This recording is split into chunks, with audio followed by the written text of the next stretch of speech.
On this episode, we sit down and chat with Misha Freshin. We're able to hang out with Misha during his stop on his tour in the Bay Area. That Saturday night, we ended up doing Inside the Ride with 916 Junglist. And then on Sunday, we headed over to Church of Drum and Bass crew to kick off the day on Super Bowl Sunday. And then we did a nightcap with the Stamina crew. It was a pleasure hanging out with Misha, and we sat down and chat about his journey through music, the start of his label, and his adventures throughout the world. Hope you enjoy. Much love. Sweet. So let's just start off with your name, DJ name, and kind of where you're from. My name is Misha Freshin. I'm from Dublin, Ireland, and just got into the sound system thing through the love of the music and wanting to spread it around the world. Nice. That kind of just takes us from the beginning, so let's just start there. When was like the first time you heard of drum and bass, and how did you fall into this whole genre? I'd say the first time I heard it was in maybe movies and video games before actually experiencing it, say on the dance floor as an adult or older. I think it was Grand Theft Auto 2 or 3 had a drum and bass jungle radio station with an MC. There was a version of the FIFA soccer game called FIFA Street, and that had loads of the DJ Marquee and a kind of Brazilian style drum and bass and the funky stuff in it. And then getting a bit older, when I was 17, 18, and I started going out into nightclubs in Dublin, there was this one night in particular called Strange Ways. Shout out to the Strange Ways lads. I used to go down there every Wednesday. I just wanted to help, just wanted to get involved. And there's a guy who's still operating in Dublin at the moment called Olly. He's a Function 1 distributor for Ireland. And yeah, I just got stuck in with him on Wednesdays, carrying the speakers up the stairs. They'd have dubstep in one room, and then either house, techno, drum and bass kind of rotate and changing in the second room. So sometimes it'd be drum and bass in the second room. So I was mad into the frequencies of the dubstep and hearing this, and then hearing the drum and bass kind of once a month or every 5 or 6 weeks. I was sold, man. Nice. 100%, that was it for me. So when you first started going to this club, did you run into any like influences, people that kind of helped you out, like, hey, this is how you get started in DJing, or how was that journey for you in the beginning? Yeah, I suppose not in this club in particular. Like, there was always what seemed like a close-knit thing or a community that I was like getting involved in. Even going back to the afters and talking to people about other shared influences, whether it be music and art and all this kind of melting pot of stuff, as such are things, you know, talking stuff in people's living rooms or kitchens till all hours of the morning after the club. But my first real, I suppose, support or foothold was when I started going to drum and bass nights in particular, and finding who the drum and bass promoters were. And my journey into the music side of things was actually as an MC at first. Oh. So hyping the crowd, getting some lyrics and bars down, yeah, getting into it that way. And then I was, you know, at after parties and stuff, maybe getting a chance to spin some records. There was guys that I was living with where them were teaching me to spin records, so I learned on records first, and then I got the itch for that side of things, and I kind of put the mic down, and I was, okay, I think this is actually what I wanted to do. I like playing the tunes and like curating a vibe, you know? Yeah. What was the record shopping like in your area? Like, was music accessible for you? How did you find it, like the medium? For me, growing up, the record store thing maybe passed me by a little bit, or it wasn't the means in which the way I found my music. So say even going back a few more years before I even was out at these drum and bass gigs, whatever, when there was electronic music, EDM, trance, whatever. Now that I recall, my kind of first experience of electronic music would have also been in video games, but then I had a best friend whose older brother was giving us like tapes of this DJ or compilation CDs of these trance anthems or this kind of thing. And then podcasts were quite new. They were like kind of recordings of radio shows, and I was getting track lists from that, and Yeah, I think a combination of that, what I just told you, and then fast forwarding into the club scene and seeing people pick records and stuff. For me, the relationship with records wasn't necessarily over a counter. It was true going back to people's houses after and having a look through their record collections, like, oh, what do you like? What does he like? So it was almost filtered by the people I was hanging out with, rather than me going and choosing the records in the record shop, you know? Yeah. Yeah, so I never really had a big vinyl collection of myself, because by the time I was actually DJing and wanting to get gigs in clubs or starting to get booked, I was already into the mode of burning CDs and writing the track list down and having the big book of CDs and bringing them to the gig with me. So Got it. where you have old school heads from the 90s, early 2000s, are still people to this day carrying their bag or their box of records. I was literally bringing like a sleeve of CDs with the track list like written out by hand on the... Nice. Yeah. Moving into the kind of the future of all this, how did you start your record label, and maybe your process of putting people on there? Like, how's it been for you? Well, the starting of the label initially came, there was three of us, a trio, running a crew called Soul Food, a collective and events. I think around 1 year or so into that project, I had kind of toyed or started kind of playing with the idea of a label or some way to represent Irish producers and having an Irish drum and bass label, because in the 90s there was a very famous Irish drum and bass label called Bass Bin Recordings. They put out like Zero T's first tracks, I think Equinox, artists like this, you know, so it's a really prolific label. And there's even friends of mine whose parents would have went to this night, you know, when they were our age and they were raving and whatever. And now we are the next generation. And like, for example, there was a couple of years ago, they had maybe 3 or so years ago, they had the 25-year anniversary. Oh, nice. And there was some of us on that dance floor with some, like, their parents. You know what I mean? It was a proper full circle thing for people who were going out to that in the 90s, to their children and the next generation now being out doing these things. And what's come from that is, like, one friend in particular, Panda, and another friend of mine, Dara, who are kind of that circle as well. They've now built their own sound system and they're running nights and producing and doing all these things, you know. I have another friend, Charlie, who has built this unreal, powerful reggae hi-fi sound system, you know. So these are kind of symptoms, if you want to call it that, of those ripple effects of all that coming out. So to answer your question about the label, I was kind of on the pulse of that, or in some way wanting to represent people in Ireland, and then it turned out abroad, there were people from abroad sending demos to the label. So although it's rooted and represents Dublin a lot, it's kind of, you know, it's welcomed all walks of producers from jungle, drum and bass, liquid, all the kind of subgenres onto the label, you know. Nice. The first, I'd say, 5 years of the label were kind of like, the label was finding its sound. What were we going to put out? Who were we putting out? So there was kind of different series for different things. There was a pandemic in between. The label had a bit of a hiatus after that, and now it's in a really strong position, firmly rooted in knowing kind of what music is going to be on the label and what it looks like and what the Inhabit sound is. You know?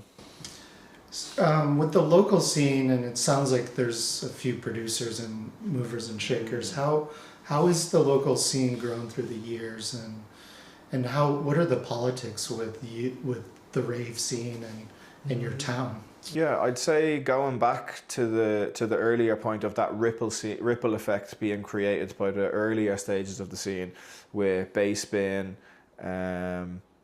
these nights that were all going on around the same time. And like, you know, there's some nights, for example, there's one in the north of Ireland called Crilly, and that's been going for 20 years. So you know what I mean? So they're probably the longest running night that I can recall anyway, off the top of my head. They just had Calibre for their 20-year anniversary. Like, that's huge. And especially Calibre being such a prolific name in this thing that we love. And from him coming from the same island, you know, there's a lot of amazing drum and bass producers, past, present, and I'm sure there's going to be future. You know, it's only growing stronger. You have Zero T, Beta 2, Steo, amazing singer, Mike Man, now starting to produce himself. You have Det Boy on Metalheads, who's putting out crazy stuff. You know, I have a dubstep producer, my friend Tig, Burnout, like he's making real cool, low-end, groovy stuff at the moment.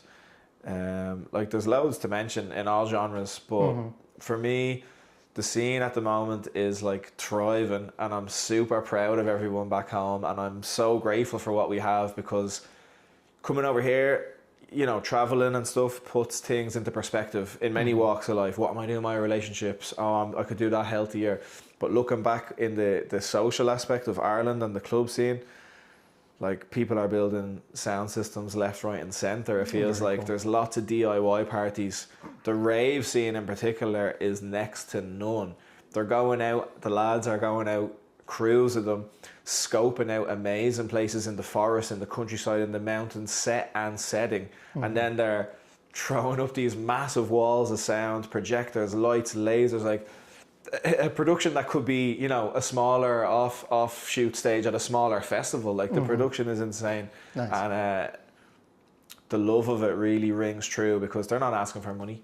It's a free party, and it's free party for a reason, you know. It's like show up, be a part of the community, look after each other, clean the place up, and just share in that moment, in that movement.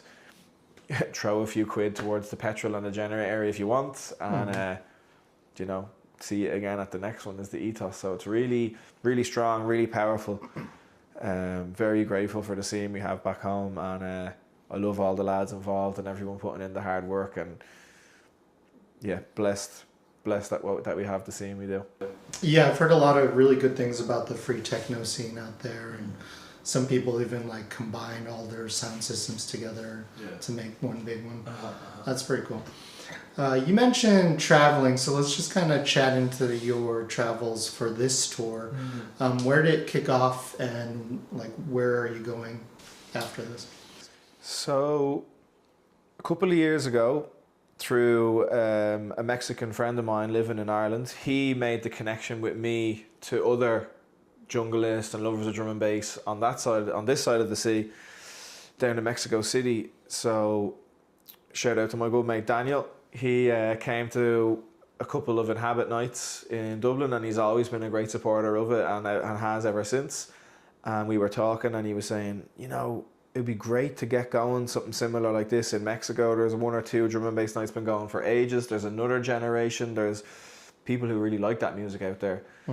So in the long term, to answer your question, kind of that's where it started, because I came over to this side of the world for the first time around then.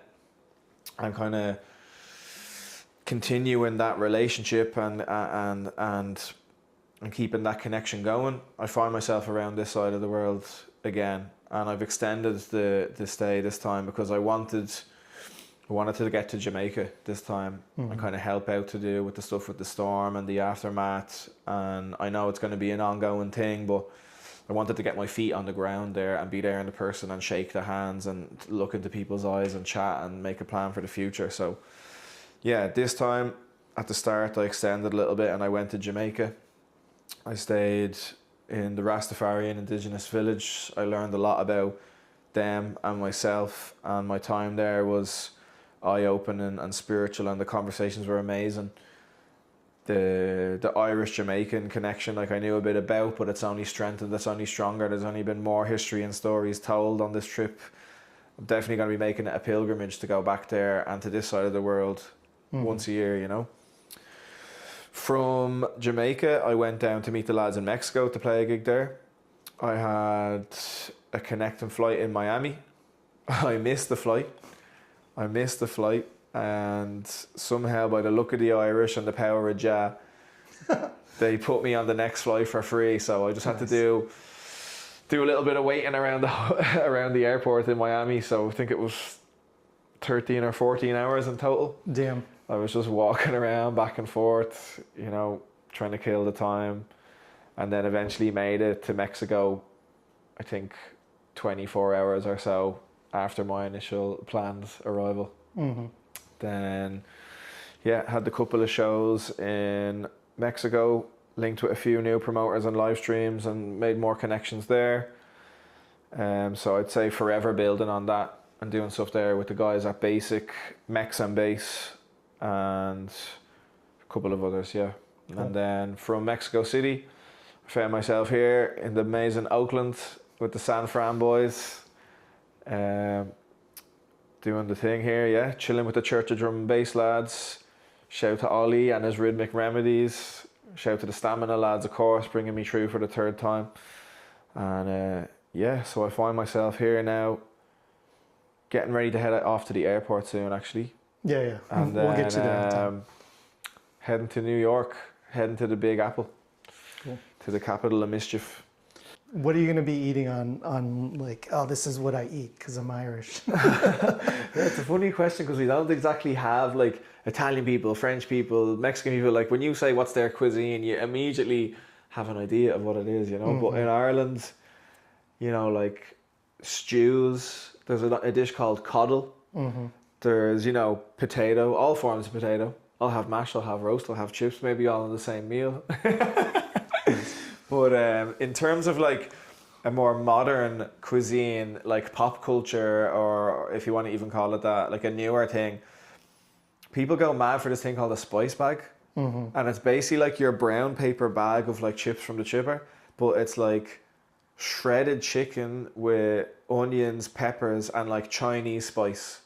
And it's literally, it does what it says on the tin, you know? It's a spice bag, it's a bag of spice, you know? Very it's cool. like, so yeah, if you're into eating meat and you like fast food and you like Chinese food and a quick serotonin dopamine fast food high, get the spice bag and the curry sauce or the satay sauce into you, you know? All right, definitely that's on the to-do list for sure. Dublin. All right, is there any shout outs, anyone you want to shout out that you haven't already?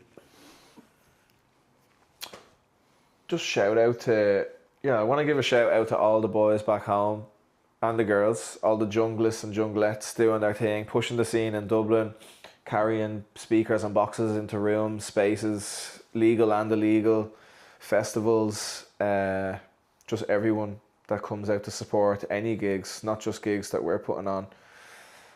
Any gig in the sound system culture representing bass music, jungle, drum and bass, dub, reggae, that whole spectrum.